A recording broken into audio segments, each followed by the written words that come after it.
1 Chronicles 12. Now these are the men who came to David at Ziklag, while he could not move about freely because of Saul the son of Kish, and they were among the mighty men who helped him in war. They were bowmen, and could shoot arrows and sling stones with either the right or the left hand.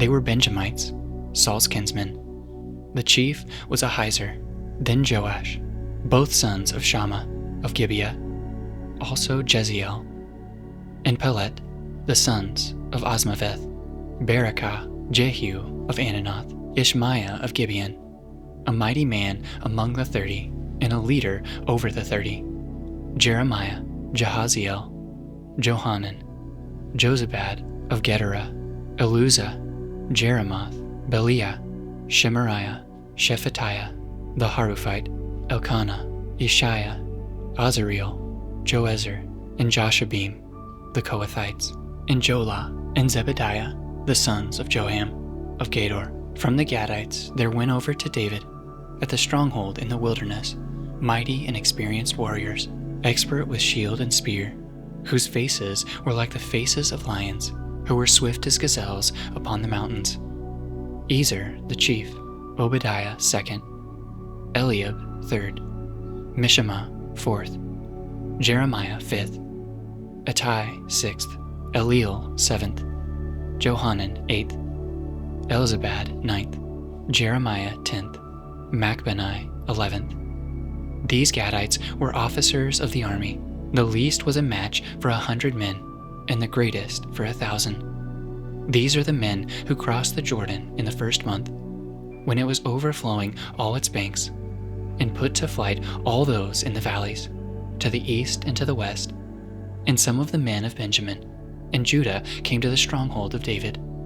David went out to meet them and said to them, "If you have come to me in friendship, to help me, my heart will be joined to you. But if to betray me to my adversaries, although there is no wrong in my hands, then may the God of our fathers see and rebuke you." Then the Spirit clothed Amasai, chief of the 30, and he said, "We are yours, O David, and with you, O son of Jesse. Peace, peace to you, and peace to your helpers, for your God helps you." Then David received them and made them officers of his troops. Some of the men of Manasseh deserted to David when he came with the Philistines for the battle against Saul, yet he did not help them. For the rulers of the Philistines took counsel and sent him away, saying, "At peril to our heads, he will desert to his master Saul." As he went to Ziklag, these men of Manasseh deserted him: Adnah, Jozabad, Jediel, Michael, Jozabad, Elihu, and Zilithai, chiefs of thousands in Manasseh.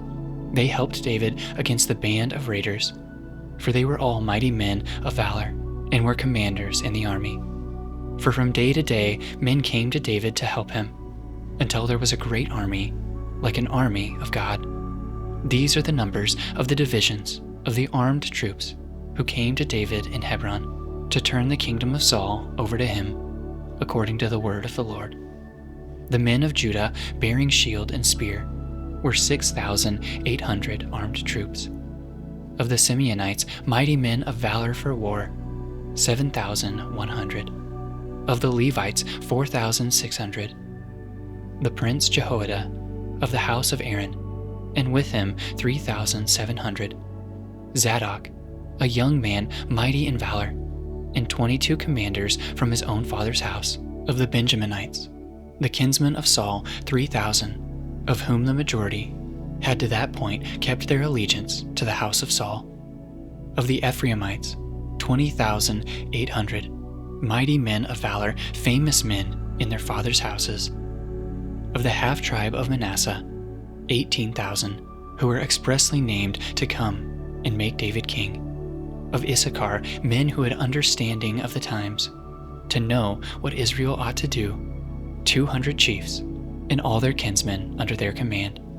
Of Zebulun, 50,000 seasoned troops, equipped for battle with all the weapons of war, to help David with singleness of purpose. Of Naphtali, 1,000 commanders, with whom were 37 men armed with shield and spear. Of the Danites, 28,600 men equipped for battle. Of Asher, 40,000 seasoned troops ready for battle. Of the Reubenites and Gadites, and of the half-tribe of Manasseh, from beyond the Jordan, 120,000 men armed with all the weapons of war. All these, men of war, arrayed in battle order, came to Hebron with full intent to make David king over all Israel. Likewise, all the rest of Israel were of a single mind to make David king. And they were there with David 3 days, eating and drinking, for their brothers had made preparation for them, and also their relatives from as far as Issachar and Zebulun and Naphtali came bringing food on donkeys and on camels and on mules and on oxen, abundant provisions of flour, cakes of figs, clusters of raisins, and wine and oil, oxen and sheep, for there was joy in Israel.